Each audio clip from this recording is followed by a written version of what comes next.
Amigos, ¿qué tal? ¿Cómo están? Bienvenidos en esta ocasión porque vamos a platicar de Ricardo Anaya, cómo le terminan dando con todo y también Arturo Ávila termina dándole una cátedra a Ricardo Anaya después de dar ciertas declaraciones. Vámonos con la información, gracias por estar aquí, vámonos con el tema que se puso muy pero muy bueno.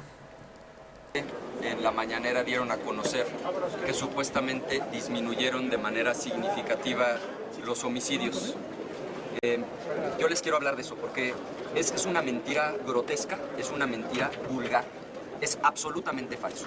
O sea, lo que el gobierno anuncia es que constantemente, mágicamente, desde que ellos llegaron al gobierno, cada vez que hay cifras nuevas, los homicidios volvieron a disminuir, como si al paso que fuéramos, el país estuviera absolutamente pacificado. El problema está en los datos que están escondiendo. Y a mí realmente me sorprende que esto no haya generado un escándalo mayúsculo en sectores académicos, en la prensa independiente, porque es grotesca, es vulgar la manera en la que está mintiendo el gobierno. A ver, primer dato. Dicen que bajaron 46% los homicidios. Lo que no dicen es que los desaparecidos se han duplicado. Es decir, en el sexenio previo a que llegara Morena al poder, desaparecían en México 16 personas diario. 16. Ahorita en este sexenio desaparecen 32 personas. Es decir, nos dicen, bajaron los homicidios 46%, pero no nos dicen que lo que está pasando no es que no maten a la gente, es que están desapareciendo. Aumentó el doble el número de desaparecidos. Ahora, si hasta ahí estuviera la manipulación, yo diría, bueno, por lo menos se vieron creativos. Pero es verdaderamente grotesco lo que están haciendo. Por lo visto, como esta estadística se lleva en las procuradurías de los estados, pues le dieron un curso a las fiscalías estatales para manipular, para maquillar las cifras. Les pongo ejemplos concretos. En Baja California Sur, primer cuatrimestre de 2026, nos dicen, ¿qué creen? Nos fue de maravilla. Solo hubo 17 homicidios. 17. ¿Saben qué no dicen? Que hubo 116 muertos, nada más que no les llaman homicidios, les llaman otros delitos que atentan contra la vida. 7 veces más muertos que ellos catalogaron como otros delitos que atentan contra la vida que homicidios. Al final son muertos, pero dicen ellos, bueno, en la estadística oficial nosotros no les vamos a llamar homicidios, porque esos son otros delitos que atentan contra la vida. Dijeron ustedes, bueno, nada más lo hicieron en Baja California Sur. En Chiapas, lo mismito. Nos dicen, miren, solamente hubo 126 homicidios dolosos en el primer cuatrimestre, 126, pero no nos dicen que hubo el doble, o sea, 251 homicidios culposos. O sea, en el caso de Chiapas, lo que nos están diciendo es, bueno, sí mataron a muchísima gente, pero a la mayoría la mataron sin querer. Eso es un homicidio culposo. Y este gobierno solamente registra a los que mataron a propósito, que casualmente son solo la mitad. Hidalgo.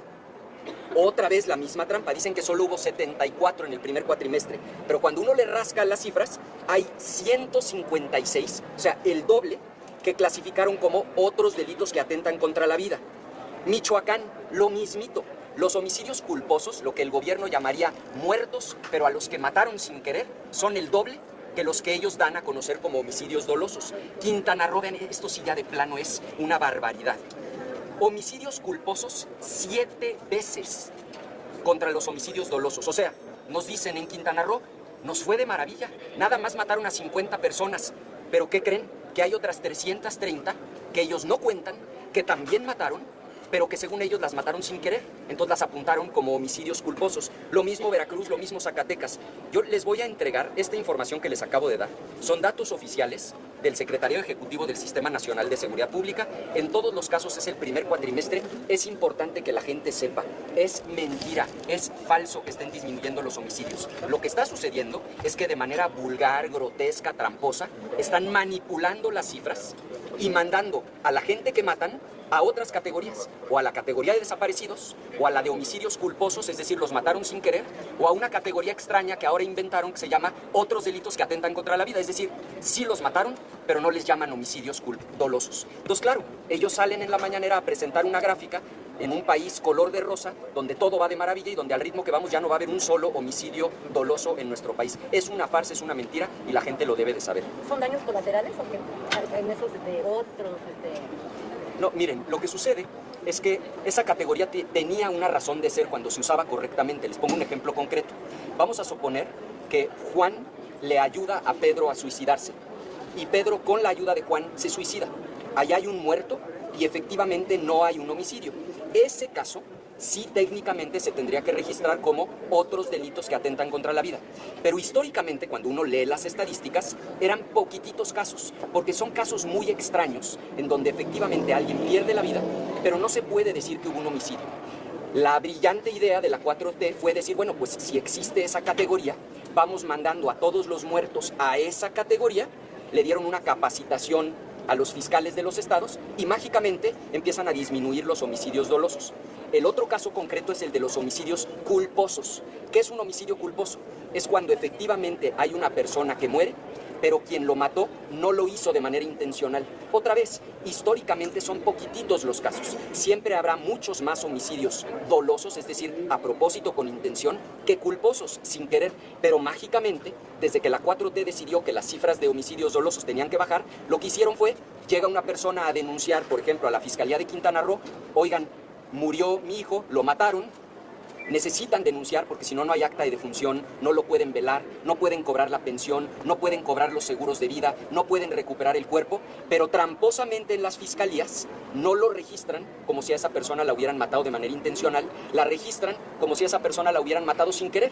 Y en lugar de que con honestidad en la mañanera sumen todos los muertos y nos digan la verdad es que no vamos bien, no ha disminuido la cifra de muertos, lo que hacen es escoger una sola categoría, la que ellos han manipulado, la que han reducido, y esa es la que dan a conocer. Es una verdadera farsa, es una trampa. Y miren, si de veras estuvieran disminuyendo los homicidios, seríamos los primeros en celebrarlo. Queremos que se pacifique el país, pero esto no se vale. No se vale que con trampas metodológicas, con manipulaciones vulgares de cifras, estén engañando de manera sistemática a la opinión pública. Quisiera preguntarle, ya Morena está presentando y sus aliados varias solicitudes de licencia que serán aprobadas hoy en la Comisión Permanente. En el caso del PAN, ¿cómo van con sus procesos internos? Esta es una especie de precampaña de la precampaña. Entonces, ¿ustedes ya iniciaron también con las encuestas que anunciaron iban a hacer? Miren, es perfectamente válido. Ya todas las fuerzas políticas estamos en ese momento de seleccionar candidatas y candidatos. En el caso del PAN, de hecho, ya están abiertos muchos registros para candidaturas y nos parece normal el que quienes aspiren a cargos de elección popular pues se separen de sus funciones. Eventualmente lo hará también gente del Partido Acción Nacional. Aquí lo importante es que se cumplan las reglas, que se compita con equidad y que al final sea la gente con su voto la que decida quién resulta electa o resulta ¿No hay electo. actos anticipados de campaña de Morena? Bueno, en este momento nosotros no lo identificamos. Por supuesto que en caso de que los hubiera, lo vamos a denunciar. Hay que recordar que ellos son especialistas en la simulación. Se inventaron el concepto de las corcholatas, recordarán, en donde supuestamente no eran candidatos, pero tenían tapizado el país con espectaculares, bardas. Por supuesto que eso, si se repite, lo vamos a denunciar. Ahora, que dentro de los tiempos procesales los partidos hagan procesos internos, pues es perfectamente normal y el propio Partido Acción Nacional hará lo propio. ¿Cómo se van a reconstruir después de la derrota en Coahuila, en donde llegaron casi a ser gobierno estatal, a tener un gobernador y ahora ni siquiera hay registro? Lo de Coahuila hay que ponerlo en su contexto. Nunca en la historia de esa elección de diputados locales, fíjense lo que les voy a decir, desde que se vota solo para diputados locales en una jornada electoral, jamás ha perdido un solo distrito el PRI. Es decir, siempre ha ganado los 16 distritos. El PAN nunca por sí solo ha ganado un distrito cuando solo se vota para diputados locales. Inclusive, 2 años antes de que Memo Anaya fuera candidato a gobernador, en donde de hecho ganamos la gubernatura, aunque nos la robaron en la mesa, ellos dijeron que habíamos empatado, ni en esa ganamos un solo distrito. Entonces, pero esto... no dan votos. Y finalmente ganar... No, en la elección anterior, por ejemplo, para alcaldes... No llegan ni al 3%. En la elección anterior para alcaldes... Perdieron, no, más bien redirigieron. En la elección anterior para alcaldes habíamos sacado el 4%. Es decir, los partidos políticos tienen sus fortalezas en ciertas regiones del país. Todos sabíamos que lo más probable era que el PRI ganara, como históricamente siempre lo ha hecho en diputaciones locales en el estado de Coahuila. No, yo estoy convencido de que el PAN va a llegar muy fuerte a 2027 y lo que espero es que le vaya bien a todos los partidos de oposición para que le podamos arrebatar a Morena esta mayoría artificial que ha construido. ¿La puerta de las alianzas con el PRI está cerrada definitivamente? Esa es una decisión que le corresponde a la dirigencia nacional del partido y yo seré muy respetuoso de lo que decidan los órganos nacionales ¿cuál es del su opinión partido. Personal? Voy a respetar lo que decidan los órganos nacionales del partido. Oiga, senador, en el caso de tantas licencias que han solicitado para buscar una gubernatura que tienen el derecho, ¿no demerita el trabajo legislativo aquí en el Senado con tantos suplentes? No, a mí me parece que es preferible que una persona que va a andar en campaña pida licencia y se dedique a su campaña, a que estén cobrando en el Senado cuando en realidad no están poniendo atención a lo que ocurre aquí. Quienes vamos a estar ejerciendo la función como senadores de tiempo completo, pues aquí nos quedamos. Y quienes busquen un cargo de elección popular, lo cual es legítimo, me parece muy razonable que se separen del cargo, que pidan licencia y que se vayan a la campaña. Pero los suplentes no tienen la experiencia como para presidir una sesión o un debate incluso. No, nosotros confiamos en que seguirá habiendo un trabajo legislativo ordinario aquí en el Senado. Me parece que es normal y además lo legal y lo correcto que quien quiera ser candidata o candidato pida licencia, se separe y eventualmente, si no ganan, bueno, entonces podrán regresar, pero si van a andar en campaña, ahora mire, no hace tanta diferencia. De todas maneras, en el oficialismo no debaten, en el oficialismo básicamente repiten lo que desde el gobierno les dictan. Entonces, no creo que haya mayor diferencia si están aquí los propietarios o los suplentes. Senador, esta tesitura de que pues, ya sabían que iban a perder el Coahuila, porque siempre gana el PRI, donde siempre gana Morena, pues ya desde ahora están resignados a que así va a ser. No, de ninguna manera. El asunto es de como ninguna manera. de donde gana cada quien, pues que se respete. De ninguna manera. Lo que hay que hacer siempre en el análisis político es poner los datos en contexto. Y el dato de contexto que yo les doy es que nunca en la historia, en el estado de Coahuila, desde que la elección de diputados locales se hace por separado, nunca un partido político que no sea el PRI ha ganado un distrito local. Así ha sido. Ojalá en el futuro otras fuerzas políticas puedan ser más competitivas. Lo que les puedo decir es que en ese diseño, en donde en una jornada electoral donde hay baja participación y en donde solamente se vota para diputados locales, en ese estado, ese ha sido siempre el resultado. Segundo, las alianzas también tienen costos, no solo suman. Es decir, cuando un partido va en alianza con otro, suele ocurrir que en la elección inmediata posterior, el que acompañó, el que no es el dominante, se disminuye. Yo les aseguro que si mañana hubiera elecciones en Querétaro, en Aguascalientes, en Chihuahua, en Guanajuato, el PRI sacaría una cantidad muy pequeña de votos, porque tiene un costo el acompañar a otro partido, que en este caso el PAN es partido dominante en esos estados. Entonces lo que tenemos que entender es que las alianzas sí suman, pero también hay que entender que tienen costos hacia adelante. Ahora, en cualquier escenario, todas las fuerzas políticas deben hacer su mejor esfuerzo, particularmente las fuerzas políticas de oposición, para sacar un buen resultado electoral en 2027 y quitarle a Morena la mayoría ficticia que hoy tiene. ¿Refrendarían ustedes, preocupa la oposición que otra vez para 2027 en 16 plazas Morena vaya con sus aliados, con el Verde y el PT? No, yo estoy seguro de que Morena pasa por un muy mal momento, que la inmensa mayoría de los mexicanos hoy tienen claro que Morena se convirtió en un narcopartido, que están aliados con los criminales y creo que habrá un fuerte voto de castigo hacia Morena y hacia sus aliados en la elección de 2027 y estoy convencido de que se van a dar las condiciones para que en 2030 los saquemos del poder. Porque si queremos pacificar al país tenemos que sacar a los narcos del poder y para sacar a los narcos del poder hay que sacar a sus aliados políticos, hay que sacar a Morena del poder. Ricardo, aparte de refrendar los estados que ya tienen ustedes como gobierno, ¿a qué otros aspirarían? ¿Cuáles serían afines a ustedes? Bueno, el Partido Acción Nacional hará una lucha intensa en todos los estados en los que habrá elección. Esto inclusive de Coahuila, yo los invito a que revisen el dato de la elección de gobernador de Memo Anaya contra el actual senador Riquelme. Fue una elección que terminó literalmente empatada.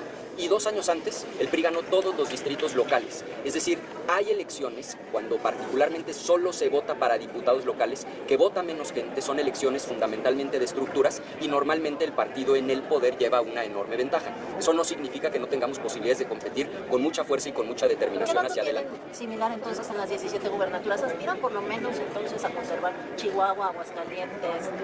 Bueno, por supuesto que sí. La primera prioridad es conservar las que hoy tenemos. En este caso de las que sí se disputan Aguascalientes, Querétaro y Chihuahua, eso es prioridad máxima y tenemos muy buenas posibilidades en muchas gubernaturas, incluyendo por ejemplo Baja California Sur, están dadas las condiciones para que podamos ganar la elección. Gracias. Oigan, les quiero regalar esta hojita, ojalá la puedan ver porque de veras que sí es... Bueno amigos, pues ahí tenemos este comentario por parte de Ricardo Anaya. Ustedes déjenos aquí abajo sobre pues qué es lo que dicen, qué es lo que comentan de esa situación. Ya nos estaremos viendo en otra de estas emisiones. Cuídense bastante, cuídense mucho y a la próxima. Chao.